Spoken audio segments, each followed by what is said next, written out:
There are things a man should never say out loud, not because they are shameful, but because they are sacred.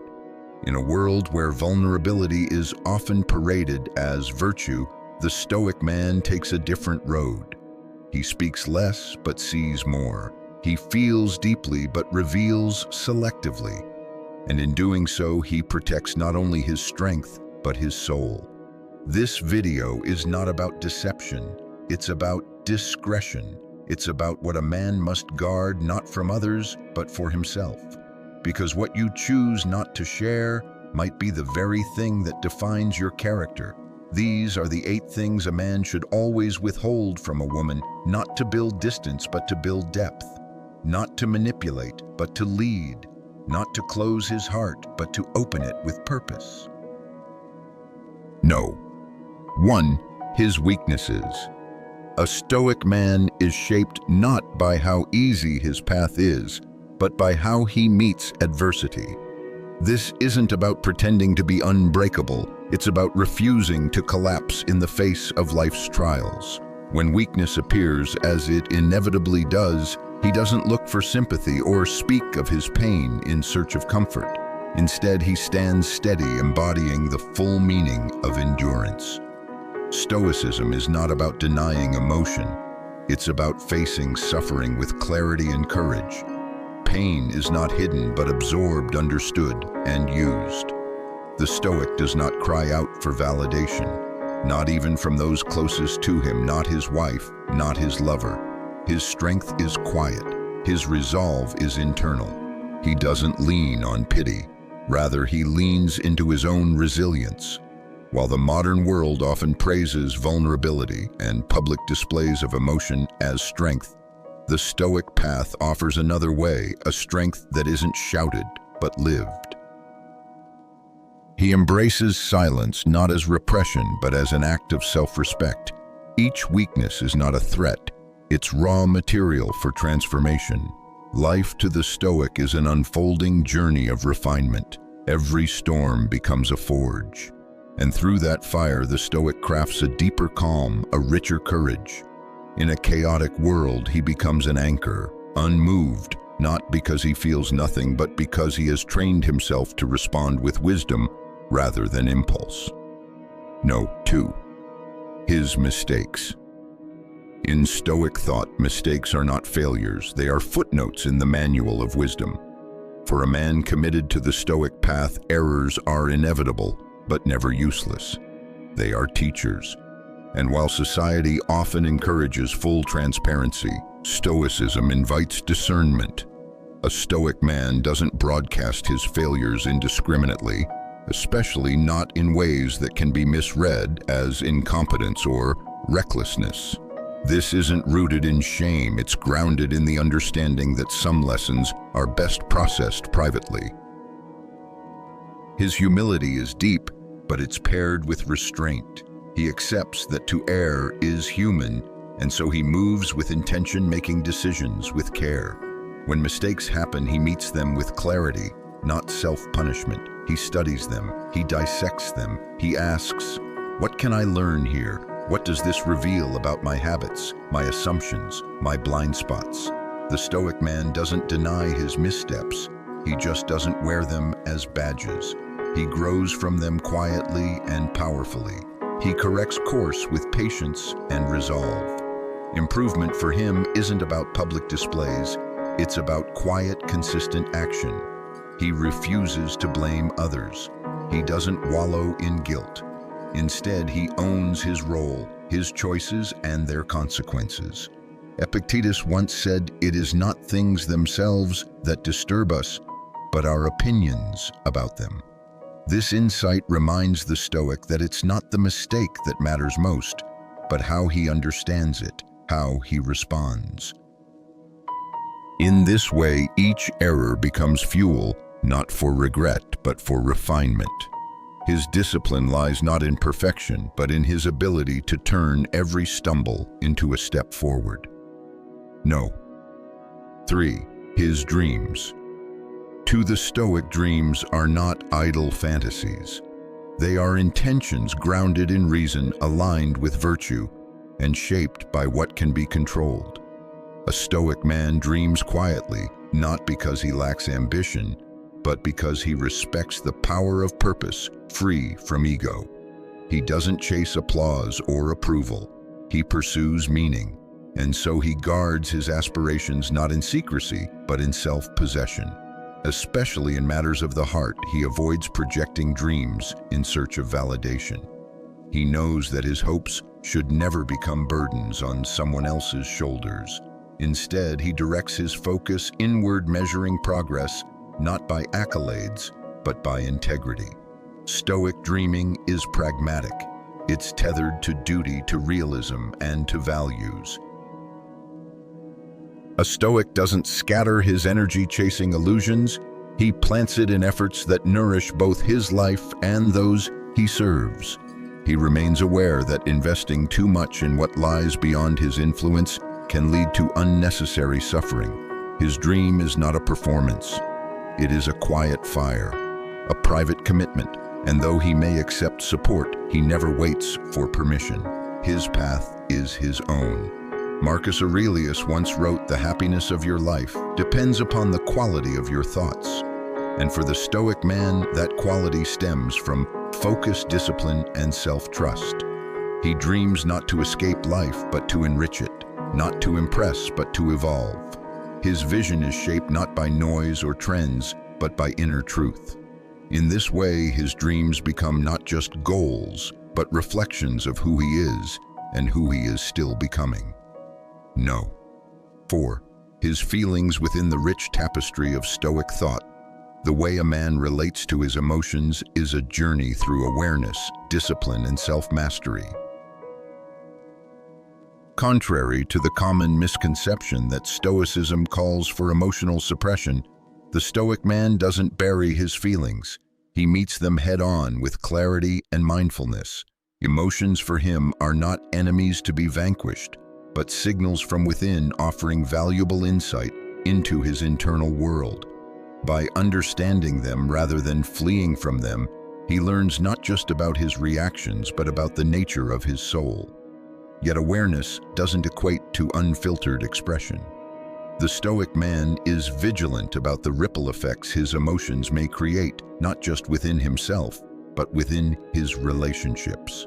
He doesn't allow passing feelings to cloud his judgment or dictate his behavior. Instead, he brings his emotions into conversation with reason. This isn't cold detachment, it's practiced wisdom. It's the ability to feel deeply and yet choose to act deliberately.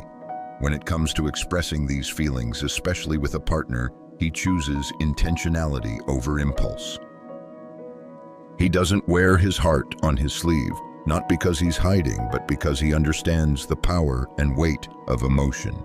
There is a time and place, and not every emotion needs to be shared to be understood.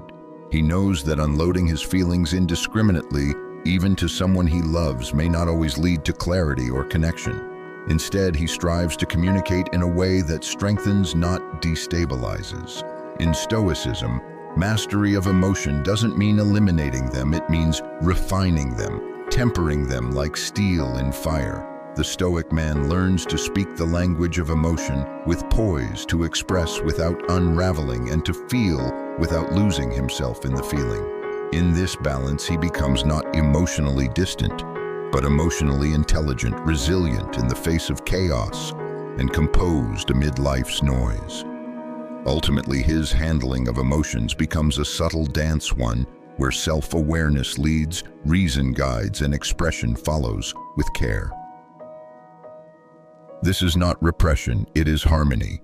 The Stoic man becomes a portrait of a mind and heart, working together, navigating life's tides with strength, balance, and deep humanity. No. 5. His secrets. For the Stoic man's secrets are not shadows to be feared. They are sacred elements of the self, protected with reverence and restraint. Stoicism teaches that privacy is not about hiding, but about honoring the boundaries of one's inner life. In the presence of others, especially within intimate relationships, this philosophy takes on a quiet but powerful form. The Stoic man does not spill every detail of his soul.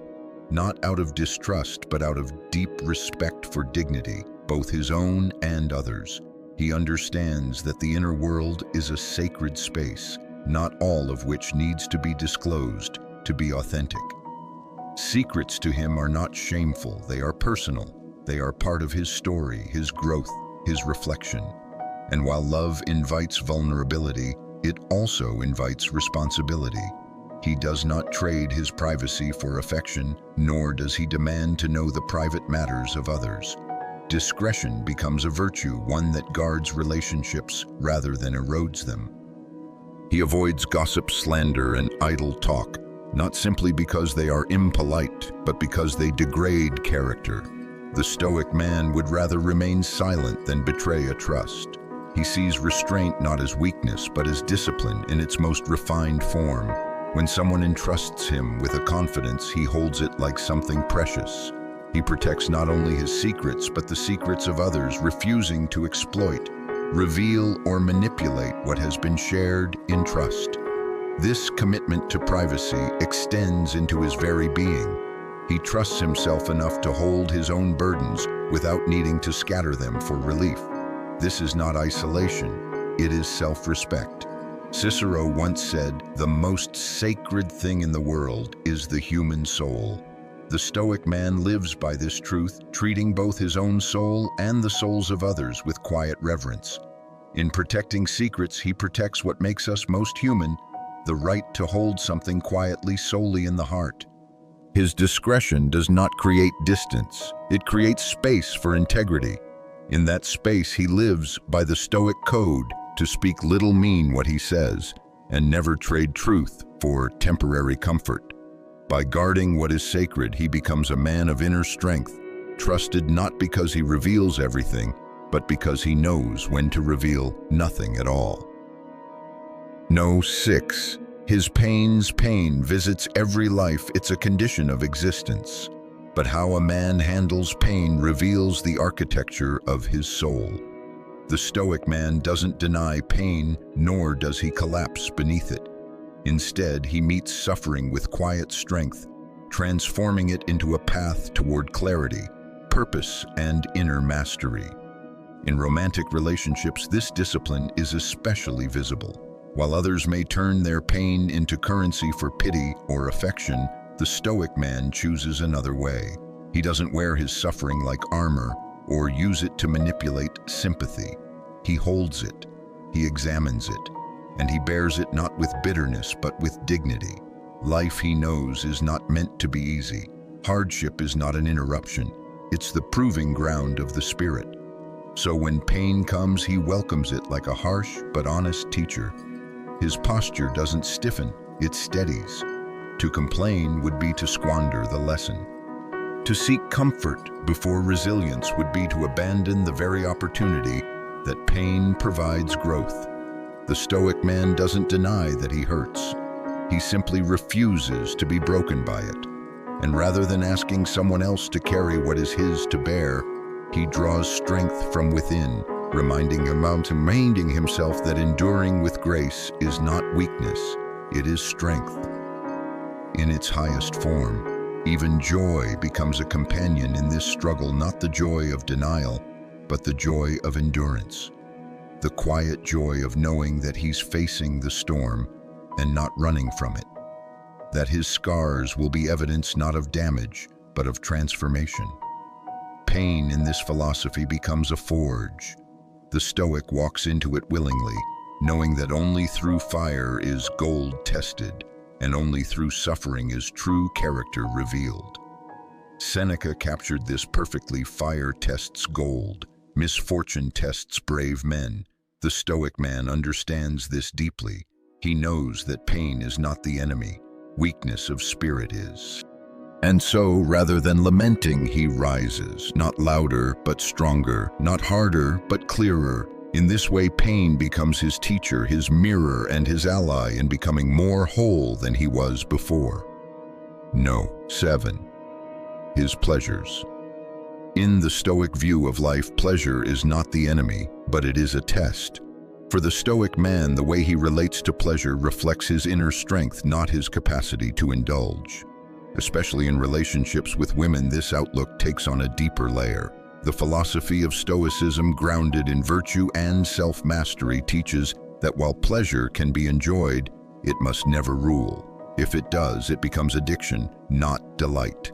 Pleasure itself is not condemned. What matters is how a man engages with it.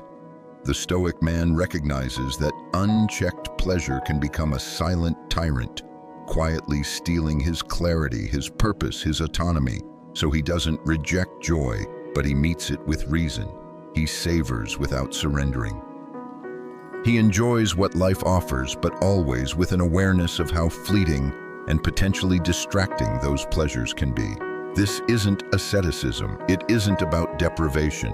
It's about balance. It's about tasting life without being devoured by it. The Stoic man avoids indulgence, not out of fear of feeling, but out of a commitment to freedom. To him, craving is a form of slavery, so he cultivates non-attachment. He doesn't allow desires to fog his reason or pull him away from his values. When pleasures appear, he engages with them intentionally. He doesn't waste them, abuse them, or seek them out recklessly. He chooses quality over quantity. He's not chasing highs, he's crafting a meaningful life. Even in intimacy, the Stoic man does not depend on others to satisfy his longings. He regulates himself. He governs his passions. He doesn't use relationships to escape from himself, but to refine who he is. This restraint is not a rejection of love or sensuality. It is a deeper commitment to integrity.